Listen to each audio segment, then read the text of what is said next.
Terima kasih pemirsa Anda kembali bersama kami. Badan Pusat Statistik atau BPS melaporkan pertumbuhan ekonomi Indonesia secara kuartalan pada kuartal 3 2023 tumbuh sebesar 4,94% secara year on year. Dan capaian ini tercatat tumbuh 1,6% jika dibandingkan dengan ekonomi kuartal 2 2023.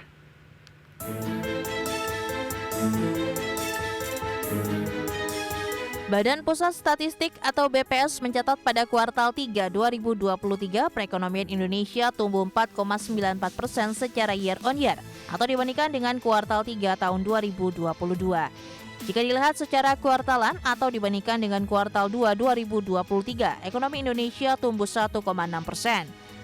PLT Kepala BPS Amalia Adininggar Widyasanti menegaskan capaian pertumbuhan ekonomi 4,94% di kuartal 3 2023 ini membuktikan bahwa ekonomi Indonesia terbilang cukup kuat dan kebal terhadap perlambatan ekonomi global dan eskalasi geopolitik yang terjadi. Selain itu, ekonomi Indonesia yang masih tumbuh positif ini juga didorong oleh daya beli masyarakat yang masih kuat. Hal ini tercermin dari indeks penjualan eceran real yang masih tumbuh membaik. Di tengah melambatnya perekonomian global, terjadinya perubahan iklim dan menurunnya harga komoditas ekspor unggulan, resiliensi ekonomi Indonesia kembali tercermin melalui pertumbuhan ekonomi sebesar 4,94% year on year atau secara kumulatif Indonesia ekonominya tumbuh sebesar 5,05% C2C. Di sisi lain, BPS juga mencatat belanja modal pemerintah pada triwulan 3 2023 ini tumbuh 32,37%.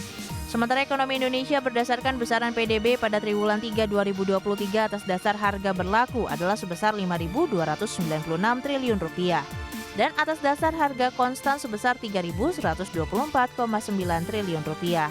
Dari Jakarta, Tim Liputan, IDX Channel.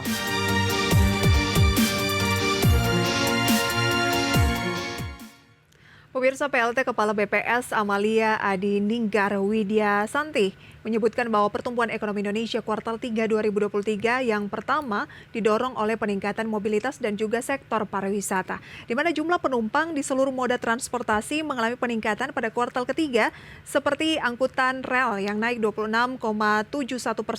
Kemudian pemirsa ada angkutan laut 11,12% dan juga angkutan udara 29,18% secara tahunan. Dan pemirsa, selain itu jumlah kunjungan wisatawan mancanegara juga tumbuh sebesar 64,87% pada kuartal 3 2023 dan wisatawan mancanegara yang berkunjung ke Indonesia ini terus meningkat dan juga mendapatkan level mendekati level pra-pandemi. Faktor kedua pemirsa adalah aktivitas produksi yang tetap solid. Hal itu tercermin dari Prom Manufacturing Index Bank Indonesia yang berada pemirsa pada zona ekspansif yang mencapai 52,93%. Kemudian pemirsa, kapasitas produksi terpakai kuartal ketiga 2023 mencapai 75,17% lebih tinggi dari kuartal 3 di tahun sebelumnya. Lalu pemirsa, produksi semen juga tumbuh sebesar 3,05%.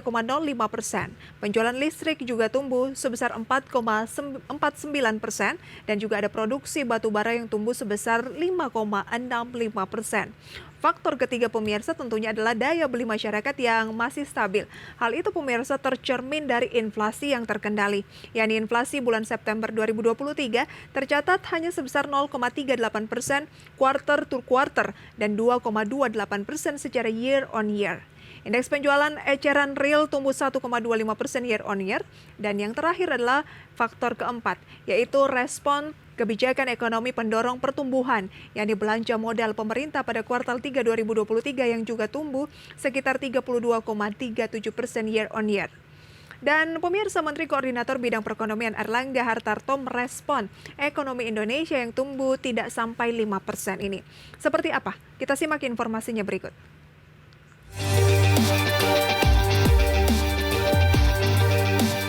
Menteri Koordinator Bidang Perekonomian Erlangga Hartarto mengatakan meskipun pertumbuhan ekonomi Indonesia kuartal 3 2023 di bawah 5%, yakni 4,94%, Erlangga mengaku sangat bersyukur lantaran pertumbuhan ekonomi Indonesia di kuartal 3 2023 masih tumbuh positif.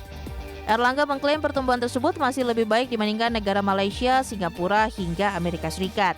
Capaian positif itu terjadi di tengah ketidakpastian ekonomi global. Pertumbuhan ekonomi Indonesia kuartal 3 2023 ditopang oleh daya beli masyarakat yang masih terjaga seiring terkendalinya inflasi.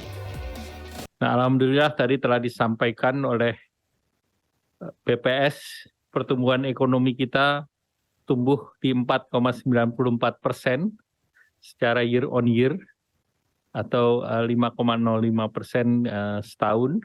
Dan kemudian kita juga lihat Indonesia salah satu negara yang tumbuh kuat. Pertumbuhan kita masih lebih tinggi dibandingkan berbagai negara lain, termasuk China, Malaysia, Amerika, bahkan Singapura. Berdasarkan data BPS, Erlangga menyampaikan bahwa pertumbuhan ekonomi kuartal 3 2023 ditopang oleh solidnya permintaan domestik yang tercermin oleh konsumsi rumah tangga dan pembentukan modal tetap bruto, serta kuatnya konsumsi domestik yang dilihat dari indeks keyakinan konsumen yang masih di level 121,7 per September 2023. Tim Liputan, IDX Channel.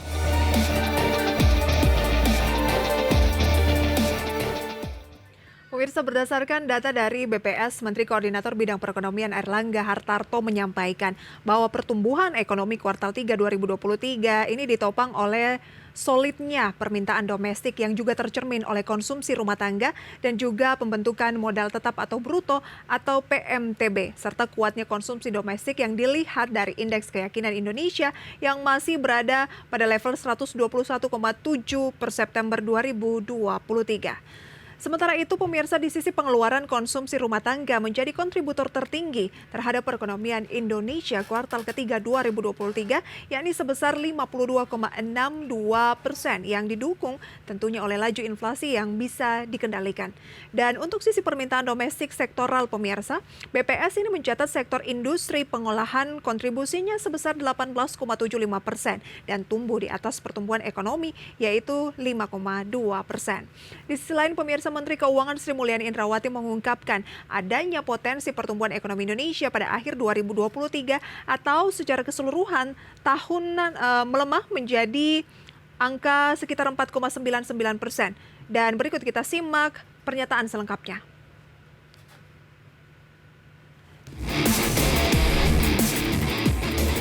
Menteri Keuangan Sri Mulyani Indrawati mengungkapkan pertumbuhan ekonomi Indonesia kemungkinan bisa mengalami penurunan jika tidak ada paket kebijakan sebagai pendukung. Penurunan terjadi karena dampak tantangan global mulai dari masalah perang hingga iklim atau El Nino. Nah, paket kebijakan ini kita berharap tentu akan memberikan dampak dorongan kepada perekonomian kita. Kalau kuartal keempat baseline-nya 5,06% outlook dari proyeksi kita, dengan banyaknya ketidakpastian itu bisa melemah ke 4,81. Pemerintah menyampaikan sejumlah paket kebijakan untuk menjaga pertumbuhan ekonomi, diantaranya bantuan pangan sampai akhir tahun 2024, insentif untuk sektor perumahan sampai tahun depan, hingga insentif renovasi rumah bagi masyarakat miskin. Tim Liputan, IDX Channel.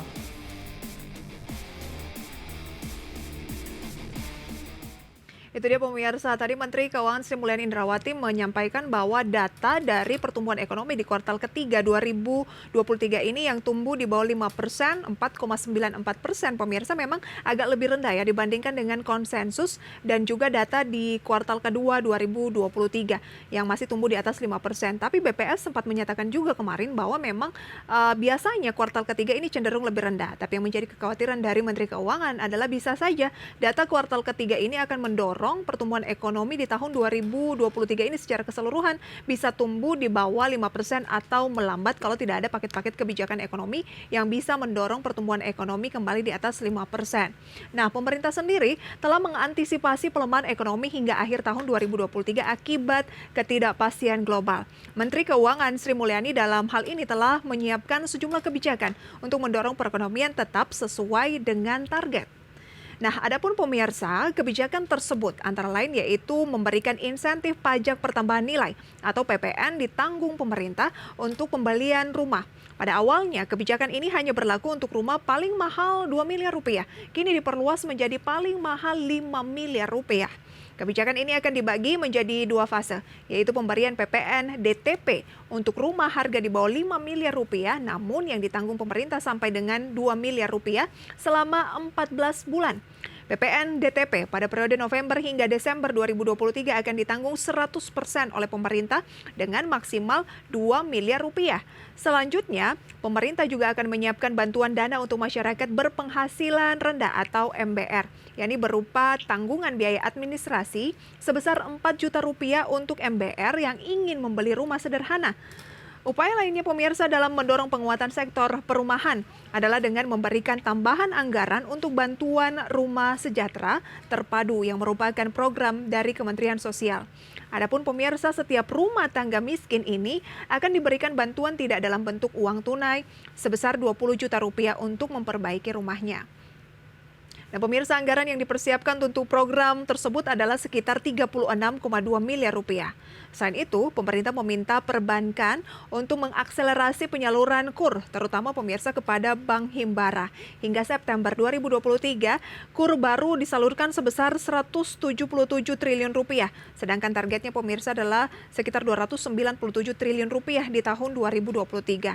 Nah, dengan adanya paket ini, Sri Mulyani atau Menteri Keuangan berharap dapat menambah pemirsa sekitar 0,2% pertumbuhan tambahan, sehingga pada kuartal keempat, ekonomi bisa tetap terjaga di level 5%, yaitu 5,01% sesuai dengan target pemirsa ya.